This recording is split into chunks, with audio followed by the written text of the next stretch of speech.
My uncle was embarrassed. Well, evidently my infallible instinct has gotten a bit rusty over time.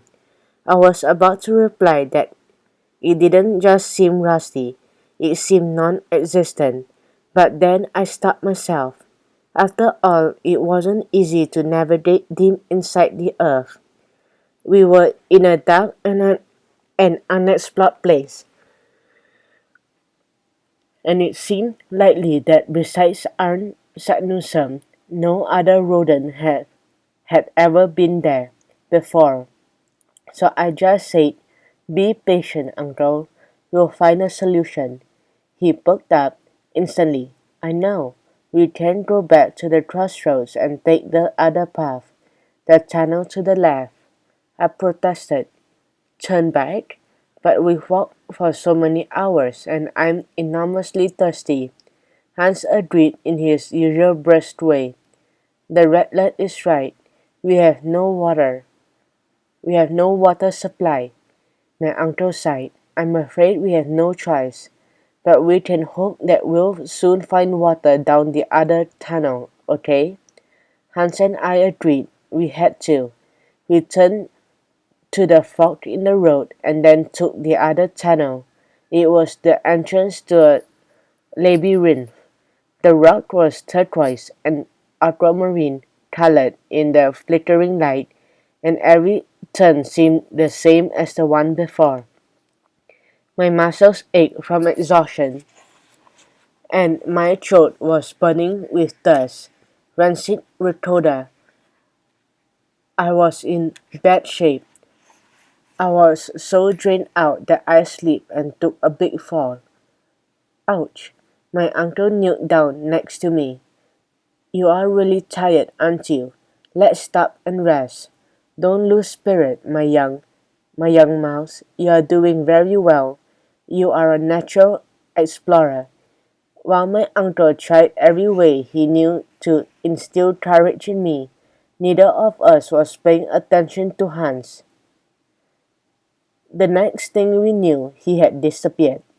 "Where is Hans?" I asked, fanning myself with a handkerchief. My uncle looked around alarmed. "Hans?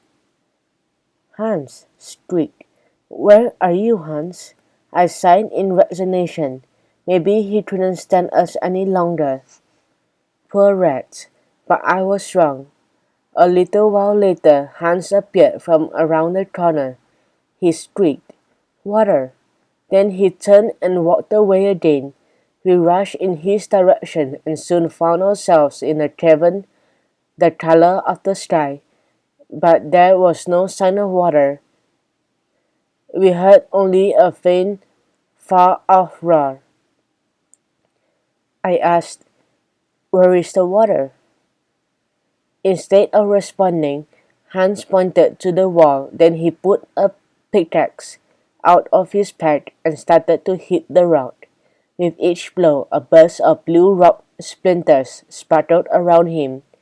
I started to think that our guide had no idea what he was doing when, fish, a powerful dash of water burst from the hole in the water.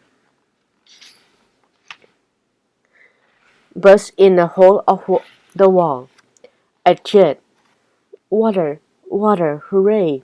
I plunged myself into the splurting stream, but I was in for a surprise.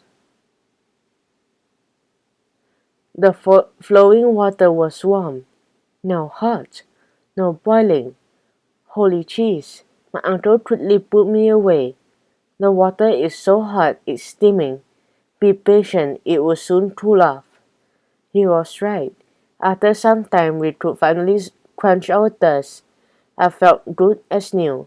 We filled our canteens as the rush of water from the rock became a small stream at our feet. My uncle shook our guide's paw and said, "Thank you, Hans. You saved our lives." Then he had an idea. "Since all the rivers have names, I propose that we call this one Hansbach, which means Hans's Brook in German. What do you think?" Our dried blush sound just fine to me, my uncle smiled. Fabulous Mouse. When we return home, I will write a book about this place and tell everyone about the existence of the river Hunchback. If we ever manage to get back home, I thought, but I didn't say anything aloud to avoid ruining everyone's good mood.